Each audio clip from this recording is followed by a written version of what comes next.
Imagine believing in Bitcoin so much that you sold everything you had and pledged to live the truly decentralized life. That describes Didi Taihutti to a T. Sell the house, buy Bitcoin. Sell the car, buy Bitcoin. Sell the kids. Wait, don't sell the kids. No, don't sell the kids. But today we're going to speak with Didi about what motivated him to sell all the things except the kids and live the Bitcoin life. We'll also hit you up with a BADcoin update, and maybe we'll burst into song. You never can tell. You don't have to sell everything to listen to the show. In fact, all you have to do is listen. And we're glad you're here for episode number 265 of the Bad Crypto Podcast. 5, 4, 3, 2, 1, 0, ignition. Who's bad?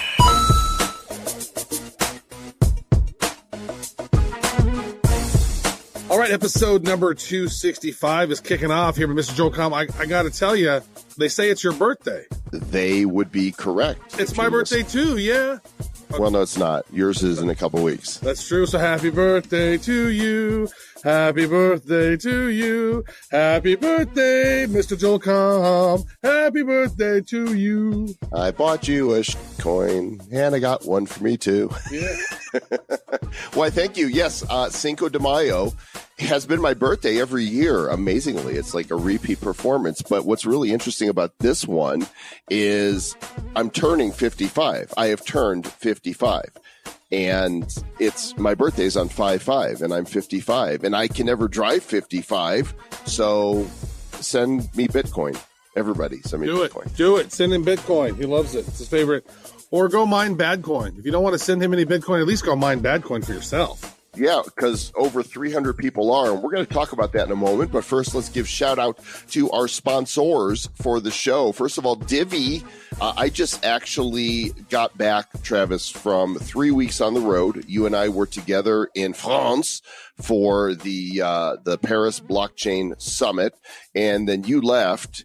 I spent a week in Italy, and then I went to Dubai to be a moderator at the AI Everything conference. Dubai is amazing, dude. Absolutely amazing. It sounds like you had a horrible time leading up to your 55th birthday, huh? It was great, but I'll tell you what, when we're recording this, I've not yet been home 24 hours, and I'm seriously jet lagged. So if I step all over my words, that's why. But my point in saying that is I came back and I launched my Divi wallet to see what kind of rewards my 2 master nodes had earned. And dude, the Divi is coming in strong. I'm loving this project. It's diviproject.org. You can install your own masternode in one click, and boom, you're earning crypto without having to go through some crazy kind of setup process. The support is fantastic. I actually needed a little support when I was setting it up, emotional support really, and went to their Telegram, which is t.me/Divi support, and fantastic. It's working like a charm, and we're glad that they are sponsors of the show. That's great. And also we want to give a huge, huge shout out to our new sponsor, BlueShare. BlueShare. You actually met them in Dubai, right? I did, and I conducted a brief interview. We're going to have an extended one here in a bit, but I've got a 5-minute piece that we're going to be sharing here in an episode really soon. Hey, maybe did you make a video of it? I did not make a video. I did take pictures. I know you did 2 videos. I was like, I don't know if you guys know this or not, but some big news has happened. We got unbanned from YouTube. We've not actually mentioned that on the show yet. That is true. So our YouTube channel is back up in action. Got to check out BlueShare. BlueShare is a Swiss company, trusted, secure. It's a cool blockchain. It's a digital investment. So BlueShare security tokens are tokenized equity. It's capital participation shares of a company called Interprom Mining, which is a Swiss-based consolidated company.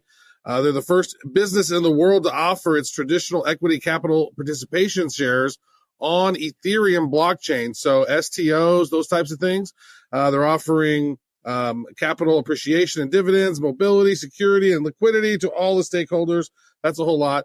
But go check it out. It's blueshares.io, Swiss company doing security tokens. Might be something worth checking out, folks. Looks pretty cool. Who's bad? That's right. It's time for the BADcoin update, keeping you guys up to speed on what is happening with everybody's favorite mineable cryptocurrency. As of now, Travis, I think the chain has been live a couple weeks. Is that right? Can't remember the exact day we went live with it, but I think it's been live a couple weeks. Well, the exact day that it went live, the Genesis block was mined on April 12th, but we had to run some bugs and some testing the first week or so before we really went live, because we had to test. There's 5 different algorithms on this blockchain, folks. And so, depending on the device that you're connecting with, that depends on which one of those algorithms that you connect with. And a lot of folks are connecting to the YesScript algorithm. That's the one that MacBooks and PCs can connect to. And the rewards that are happening in there are pretty amazing. People are pretty happy about that.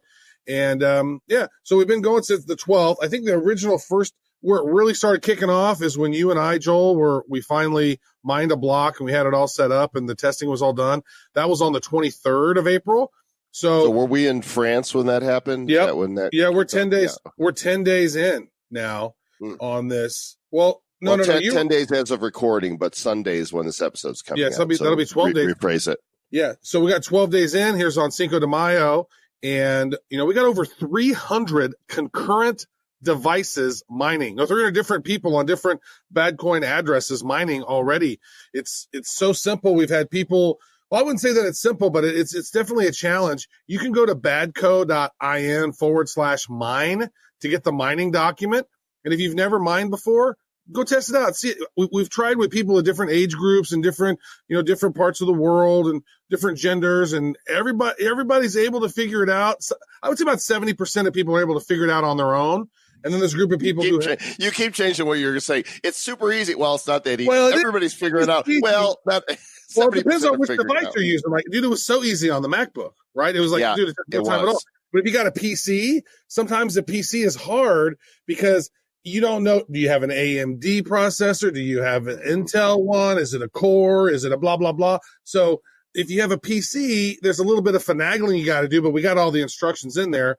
So it's interesting. I would say that, the comments that we've gotten back are extremely positive. They're like, oh my God, this is so fun. It's great watching BADcoin come in every couple minutes, and so people who have always maybe wanted to mine, Mr. Joel Comp, and never could because they don't understand how the big warehouses work and they don't want to get started. Now you can just do it with your laptop, man. It's freaking easy.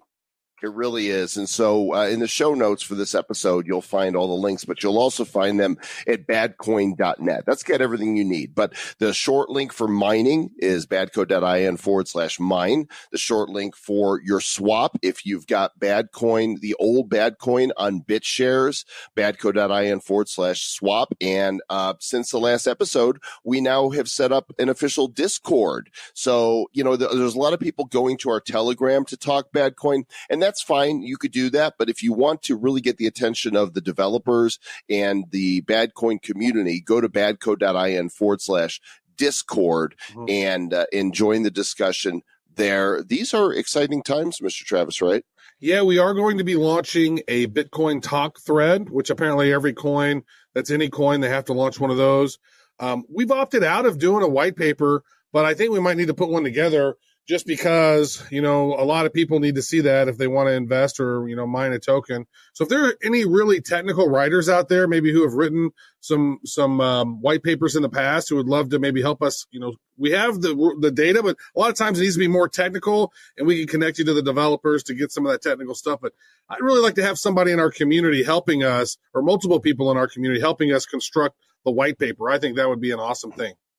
And we're looking for people that want to set up more mining pools. Right now there's the main ones, but to truly decentralize this, we need mining pools all over the place. We need people swimming in different pools. Mm-hmm. So, if that's something you're interested in doing and setting up a pool, then jump into the Discord and talk about that.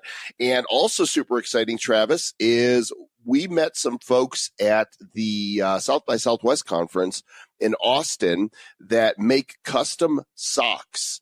And we now have official Bad Crypto, BADcoin socks. And I'm not sure, exactly what we're going to do with them. We only ordered 100 pairs to start, and they're pretty badass. Maybe we'll put a picture of them on the website. That's true. Yeah, we got those set up. One of the things as, we're launching BADcoin. We wanted to make some cool BADcoin socks. We're going to be talking to different folks at different exchanges and different interesting people that maybe have been on our show and whatnot. That was kind of our first thought. Maybe later on we'll buy some more socks so other people can buy them if they want them or something, or maybe exchange BADcoin for them down the road or something. Who knows? Yeah, perhaps. I would love for this thing to get on some exchanges. So again, if you guys know anybody in exchanges, we may or may not be talking to some, I can't mention any names, but we did apply for one exchange that we actually can mention it. Well, cause it rhymes with fry pants. And so, that's all I wanted to say. Yeah. And we have application in progress, which is no guarantee of being accepted at all, is what that means. But we do have our application in progress, and it's some other places as well. And if you work for an exchange or know some people who work for an exchange and they're fans of Bad Crypto, or they like the show, or maybe they hate us, I don't know. We'd love to have a conversation with them, because the more exchanges that we can get on, these miners are going to have more liquidity with the coins that they mine. And here's the deal. They're using real electricity to mine these coins. So it's the same principle as Bitcoin. Really, you can't say they're worthless anymore, because people are paying for power, especially if they're using one of those, they're on the Shaw algorithm or the Gretzel or the Skyne algorithm, because those are using really big GPUs. And some of the people are spending some money on electricity mining BADcoin. So we can say that it is no longer worthless, because people are putting in real value into it to mine it. Yes, Script and Gretzel and Skyne. Oh my. Good stuff. And I'm going to say this every time we do a BADcoin update. If you've got BADcoin and BitShares, do the swap. Get it off there. I don't want, when that thing is shut down in a few months, I don't want to hear anybody whining and complaining because they didn't get their coin. So go do it. Get your BADcoin off BitShares onto the new chain. Yeah. You got some time as of now. It'll probably be late summer or so, but eventually it will get turned off. Yeah. Our developer said that last time I chatted with him, it was nearly 50 million has already been transferred over. So wow, that's a lot. So I'm considering that whenever we did the airdrops, people were getting 10,000 a pop. So make sure that you get over there and do that, and let's move on. Now, I don't know if anybody's ever going to become somebody living the BADcoin lifestyle, but our guest, Didi Taihutti, is one who is living the Bitcoin life, and we had an opportunity to interview him. Let's go ahead and get to that. Ross Ulbricht is serving a double life sentence without parole for all nonviolent charges. He is a first-time offender, and no victims were named at trial. Ross is condemned to die in a cage because he made a website called Silk Road that allowed people to exchange what they chose using Bitcoin as long as no third party was harmed. Please help. Sign and share the petition at freeross.org to commute Ross's sentence and bring him home. As we travel down these crypto highways and byways, we encounter people with stories. And, we've heard about some of the people who have decided to live the Bitcoin crypto life, where all the purchases that they make need to be with crypto. Well, while Travis was navigating LinkedIn, he encountered a gentleman who's got an incredible story and sold everything that he and his family had to invest in Bitcoin and live a decentralized life. His name is Didi Taihutti, and hopefully I didn't butcher your name too much, Didi, but he's here to share his story with us on Bad Crypto today. So welcome, my friend. Hi, guys. Thank you for having me, man. It's an honor to be on your show. And the name is Didi Taihutti, so yeah, you scrambled up a little bit, but that's not a problem. It's not the easy name. Taihutti. There we go. I got it right the second time. Yeah. Taihutti. Excellent. Well, we're glad you're here, and you do have quite a story. You've got a family of 5, right? Your wife and 3 daughters? Yeah, exactly. 3 daughters, 13, 12, and 8 years old. Okay. So tell us about, your background before crypto. What did you do and what was life like? Before crypto, I had a really normal but very hectical life. I was a very materialistic guy. I had 2 companies, 20 employees, and I ran an online casino on Malta. So I did everything to not be at home. Let's say like this. I was a workaholic because I lost my mother when she was 48 years old. I was 24 at the time, and I couldn't face, the feelings of that. So I became a workaholic. I built up companies and just worked. And that is also where I firstly met Bitcoin. It was in 2013. There was a guy on my office, and he was a guy from school, and he was like, "Oh, I heard something about Bitcoin," and I was like, "Okay, tell me." Yeah, it's going to change the world. It's a revolution, and we can make millions with it. And I was like this materialistic guy. I said, "Okay, you can make millions with this. Tell me more. And that was when I first invested in Bitcoin. That was in 2013. I invested about 30K in mining rigs and started building mining rigs and started building Bitcoin. And that is when that was my first introduction to cryptocurrency. Nice. And then it's been a crazy journey since then. And when there's a documentary about you that we saw, this video that you had sent over. I guess it was on like New York Times or something, right? That we'll put in the show notes. You guys can watch and see his journey and how he went through the whole crypto rabbit hole and how he decided to sell everything. So when was that moment? So 2013, you get into crypto, you start investing in Bitcoin. What was the price around that time? So around that time, it was still around $200, I think. And then, of course, we had the run up to the $1,200 time. You know what happened in the end of 2014? My father called me and he told me, "Didi, are you sitting, man?" I'm saying, "Yeah, I'm sitting there." And he told me, "I just came back from the hospital and they diagnosed me with cancer and I have 1 more year to live." So in December 2014, I decided, wow, 2015, I'm going to spend all the time with my father and my family because, he has 1 more year. And you want to do the last Easter, the last Christmas, all those last things you can do. So that is what I did. I hired a manager and he took care of the rest of the business in 2015. And in January 2016, he died after a year.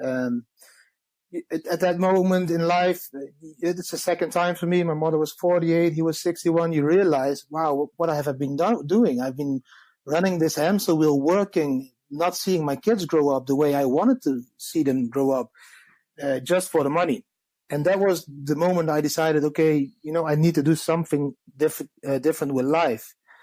But I was too late, of course. I got a huge burnout because of all the arrangements, the funeral and the inheritance and everything.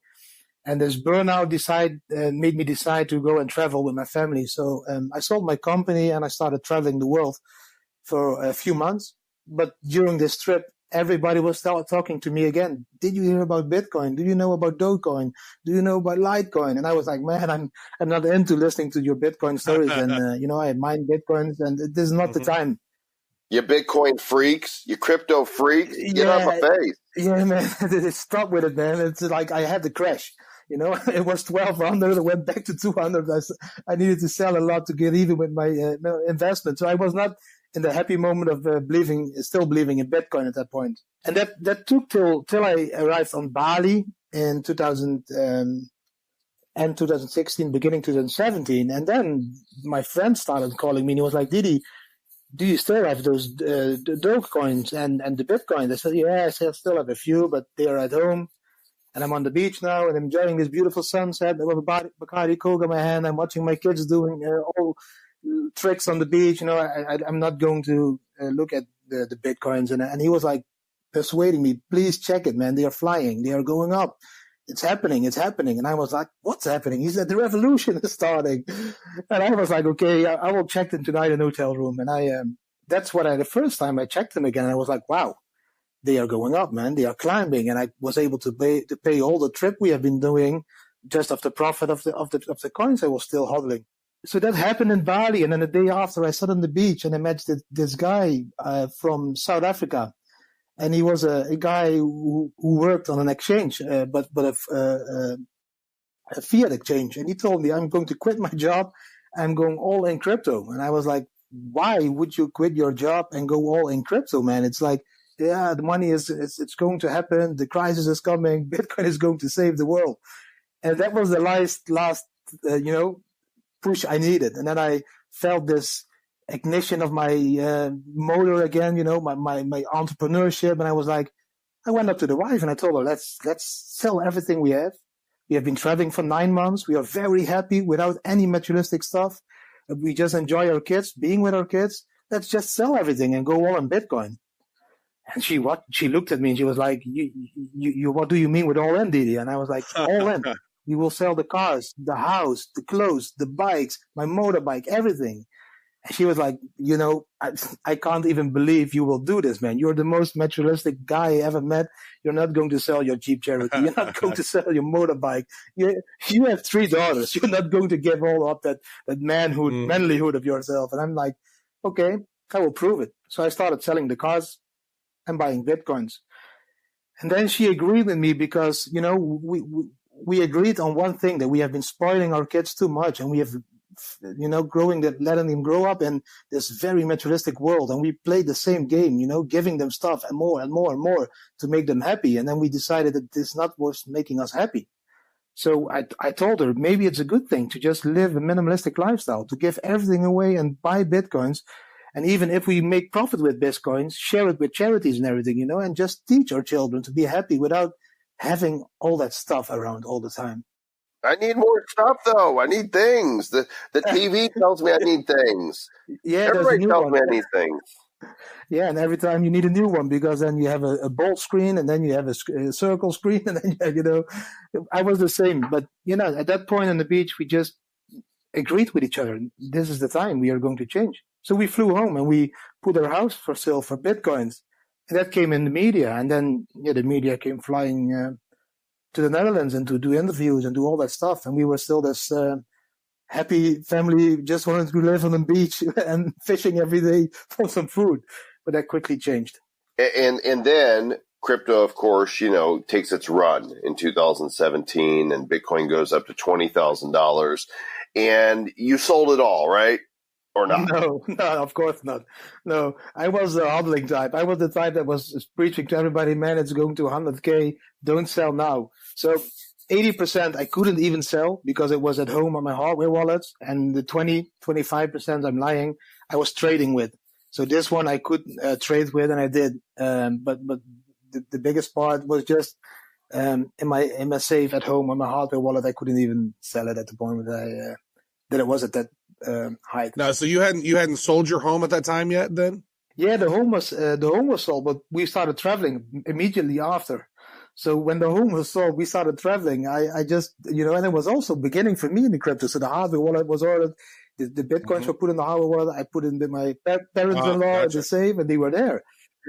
And I took 25% with me to trade on Binance and all the things, because I wanted to make more and more and more, of course, because I love this trading game. I got hooked to this trading game.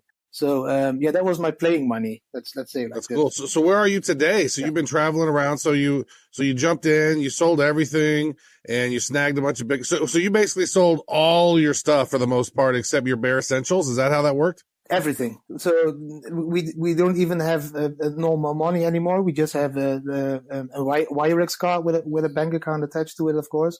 But we sold everything, like our bikes, our house, our cars, our clothes, my motorbikes, the kids' toys, the kids' clothes, everything. We just travel around now. We have like 4 bags of clothes. We live this decentralized life. And till now it has been easy because we are running into adventure after adventure is coming after us.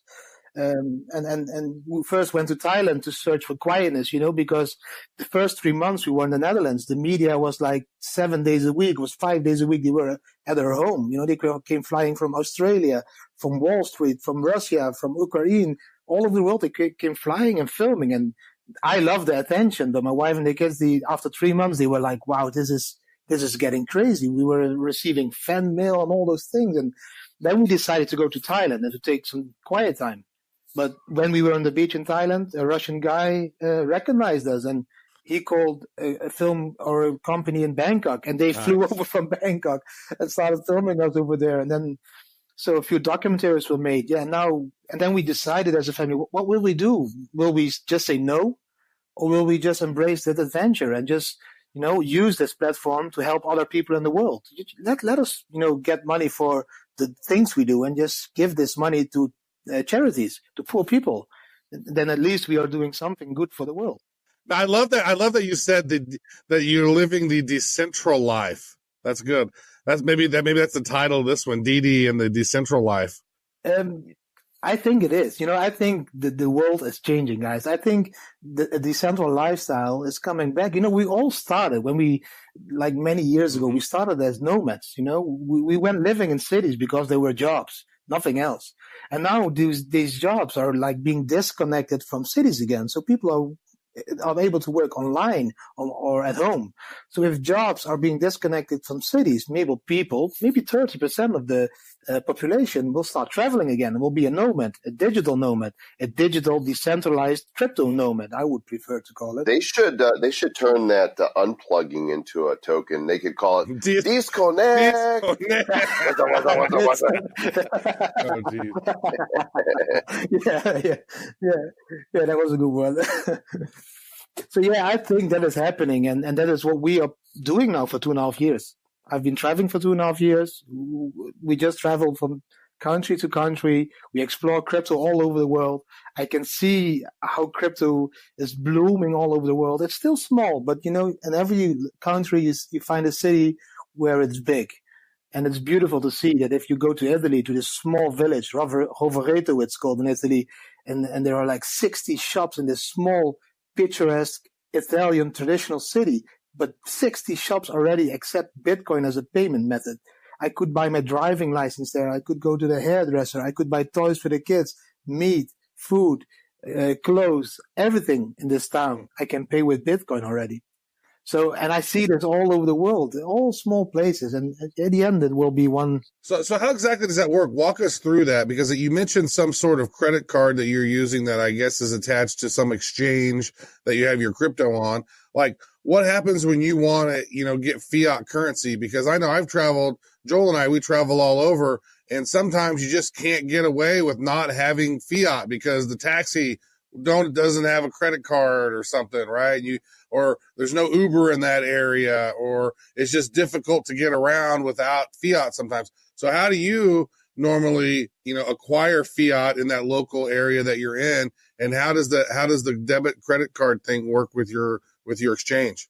So for us, it's like in the beginning, it was very difficult because there were no debit card yet that were supporting everything for us. So the first year was like really trying to exchange Bitcoin, local Bitcoins and everything, and that worked for us. But because we started traveling a little bit more, we needed this card. And then we were invited to London to the head office of Wirex, and they told us their story. And I was like, wow, this card is this possible? And they gave me this Wirex credit card.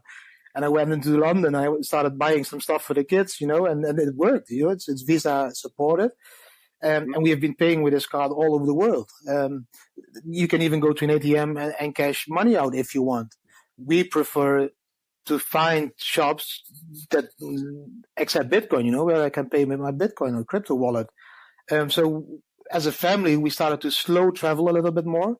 So that means we have always a lot of time to find out which places are like crypto hubs. So where you can spend your crypto a little bit more, and then we tend to go there and and support those guys that accept crypto.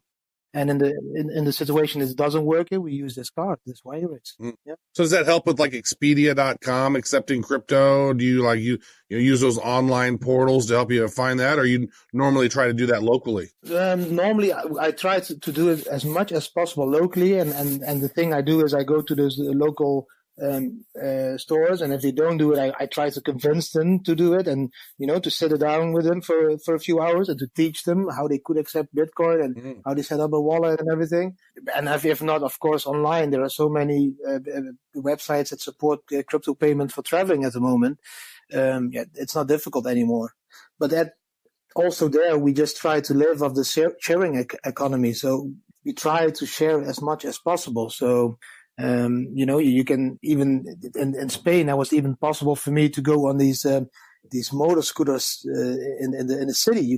I could pay them with Bitcoin, So we transported ourselves there with those motor scooters. And in other countries, you can use Uber with Bitcoin. In Indonesia, I could pay the taxi directly with Bitcoin. So we just try to search for the ones that do support cryptocurrency, and then go with them, go with the flow. Interesting. So I would imagine that you're invited to be interviewed many times and often, and probably you go to crypto events and speak about this decentralized lifestyle. I'm wondering, where is that leading for you?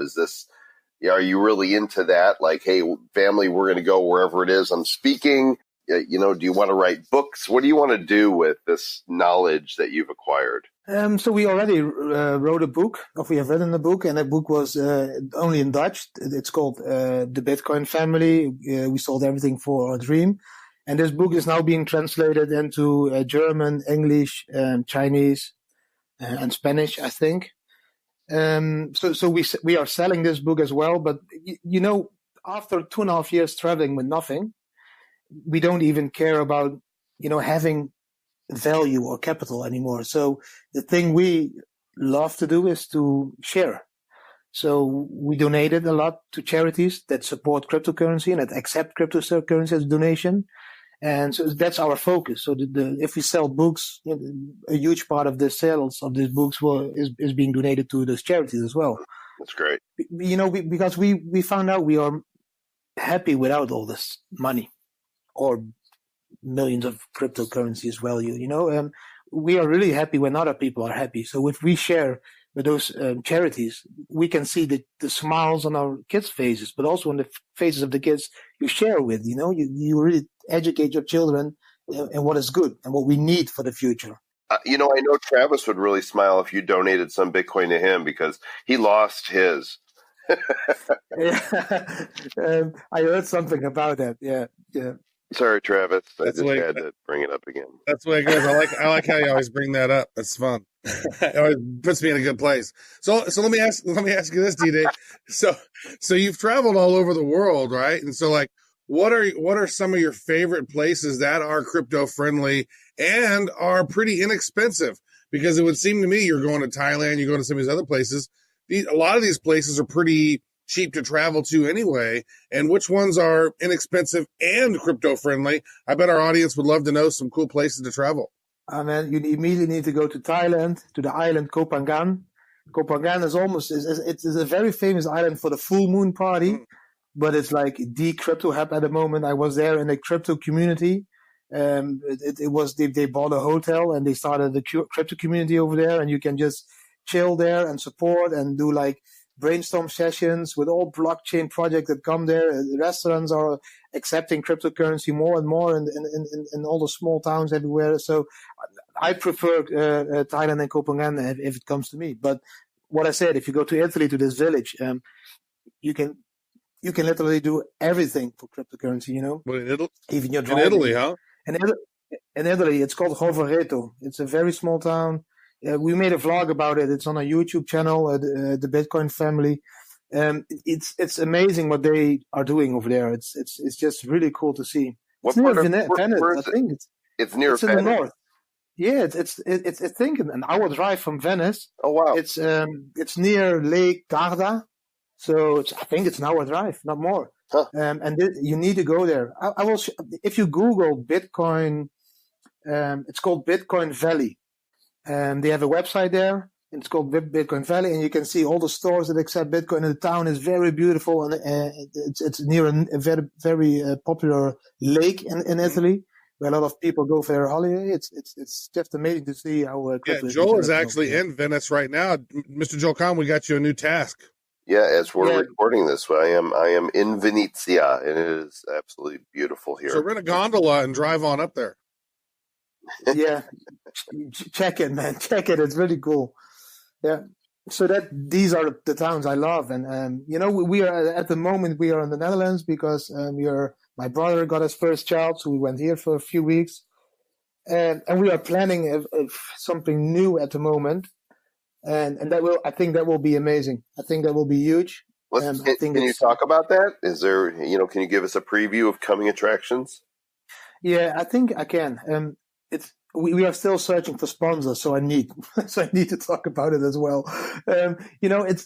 I figured out that we have a few passions as a family, and one of the passions is cryptocurrency, one of the passions is traveling, and one of the passions is helping others.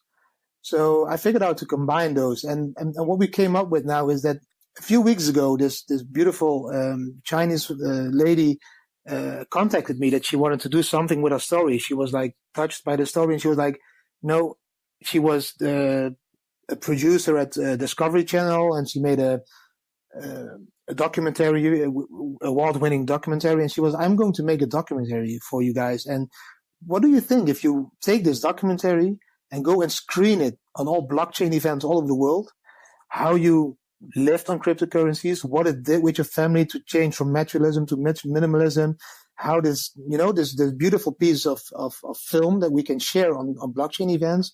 And on top of that, we do a Q&A. And then on top of that, I want to do sort of Bitcoin family challenge, where we challenge other families or people to live on crypto solely for a few days. And then during those challenges, they need to do some tasks. And one of those tasks is, for example, getting donations at family and friends. And those donations we will donate to a charity in that country where the blockchain event is taking place.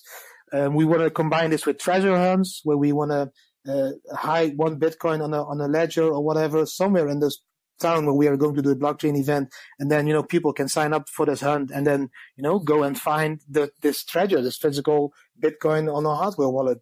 We are going to be part of a series as well. It's called The Real Cryptos. And all this we want to combine in a package. We want to buy a car with 2 tents on the rooftop, and all stick it with cryptos, Bitcoin and everything. And then we want to start driving the world for 2 years and screen this documentary all over the world on the blockchain events, and everything where we take, revenue from the event, from the speaking, from the charity, from the challenges, from the treasure hunt. All that money we are going to donate to good causes in that country where we are, and we'll let people choose this through a decentralized platform, blockchain platform, of course. So this is something we want to do now, and we are searching for some sponsors to help us, with the planning and shipping the car from continent to the next continent. So everything in what has, we want to educate people in the true fundamentals and values of Bitcoin and blockchain, not just the mooning and the Lambo mentality, but the real fundamentals behind it, and at the same time help the people where Bitcoin essentially is made for. And that will we will do by sharing, sharing is caring. That's so good. This whole project will take, I think, 2 years driving around the world as a family. And this again will be filmed. All the things we will live through in this period at the end will be made to a documentary film again, and then broadcasted peer-to-peer through the blockchain. So we want to create a movement, we are the Bitcoin family as a small family of 5.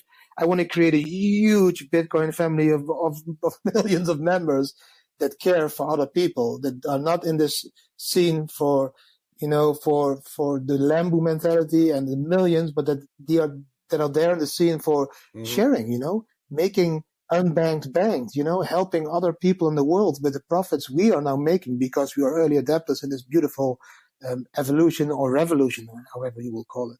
So this is our next big adventure. We want to. That's great. That's like we want to be your Bitcoin cousins. We want to be part of the family, maybe like a second cousin, like your dad's cousin, your father's uncles, sister's brother, nephew's next door neighbor. You can travel with me, and you will be the. We need to make 3 tents on the roof. Let's see if that fits on the car. I'm thinking I'll be happy just to be the family pet. Can I be like the parakeet or something? I just want to be along for the ride. That's great. I need some manly company to have a Bacardi Coke in the evening, so I'm not against that. That's true. You're surrounded by estrogen over there with your 3 girls and your wife. Exactly. You do need a crypto brother. I need a crypto brother, but I also need media partners. That's great. Well, fantastic, Didi. We really appreciate you sharing your story with us and the world. And we've got links to your sites in the show notes where you guys can check that out. And we wish you the best on your decentralized journey. Thank you. Thank you very much. Again, guys, it's an honor to be on your show. And I hope it will bring us some luck and some Bitcoins in the future so we can share a little bit more with the people that need it. Didi, so Didi. Any of the best. I tell you what, living on Bitcoin almost as much as Mr. Joel Kama's living the Vida Loca. You're halfway there, living on a prayer that Bitcoin will go back up again. Mm-hmm. And happy birthday! Actually, it's still your birthday.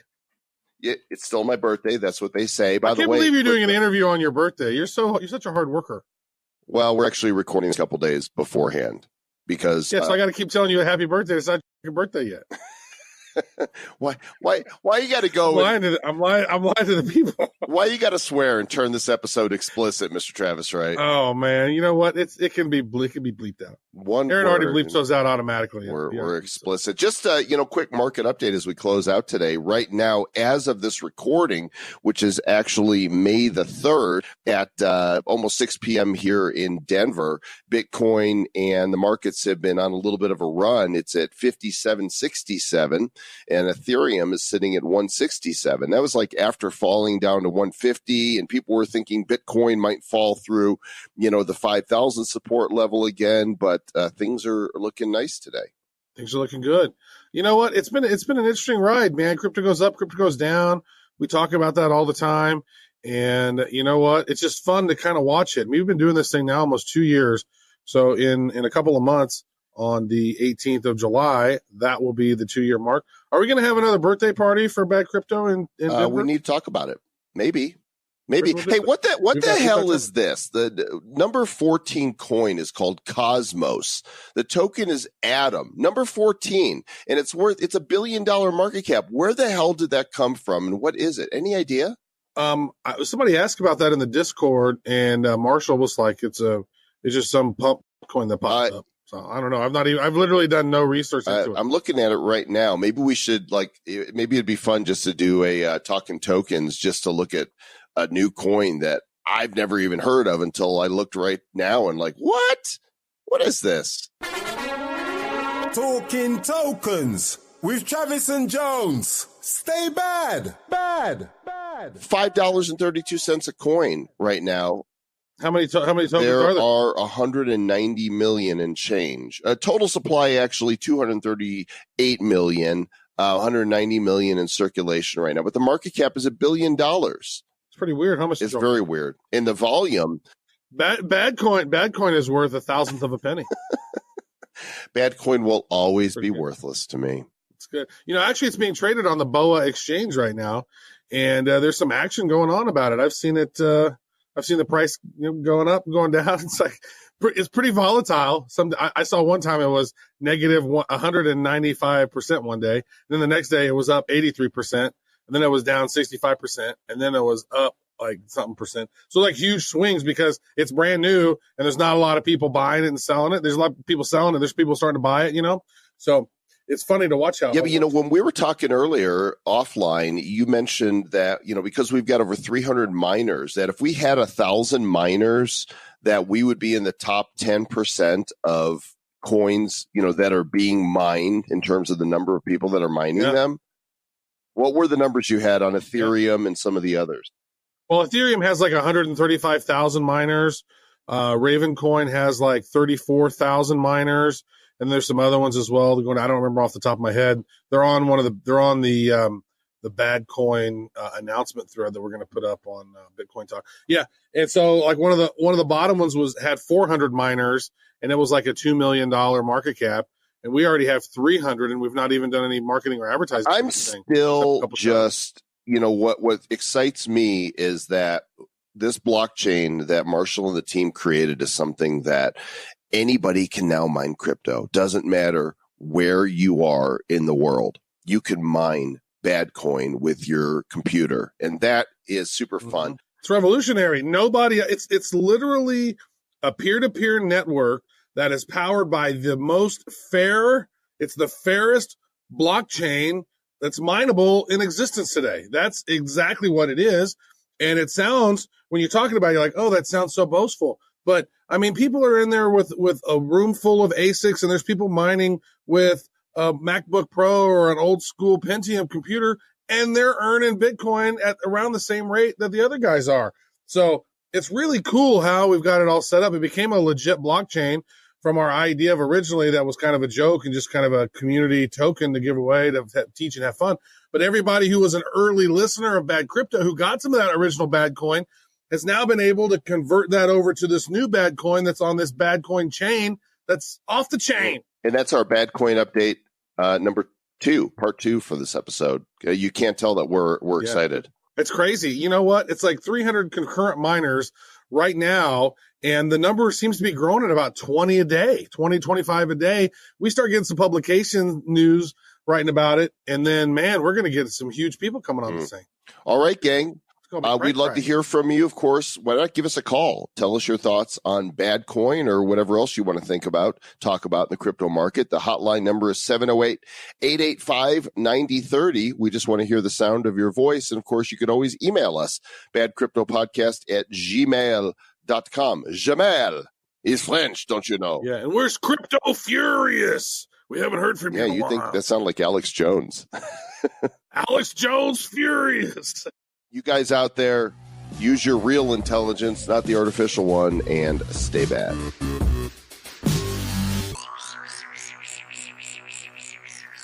Who's bad? The Bad Crypto Podcast is a production of Bad Crypto LLC. The content of the show, the videos, and the website is provided for educational, informational, and entertainment purposes only. It's not intended to be and does not constitute financial, investment, or trading advice of any kind. You shouldn't make any decisions as to finances, investing, trading, or anything else based on this information without undertaking independent due diligence and consultation with a professional financial advisor. Please understand that the trading of Bitcoins and alternative cryptocurrencies have potential risks involved. Anyone wishing to invest in any of the currencies or tokens mentioned on this podcast should first seek their own independent professional financial advisor. At Farmers Insurance, we know a roof can withstand a lot. One exception being an airborne car. Seen it, covered it. Click for more. We are farmers. Bum, bum, bum, bum, bum, bum. Underwritten by Farmers Truck Fire Insurance Exchanges and Affiliates. Products not available in every state.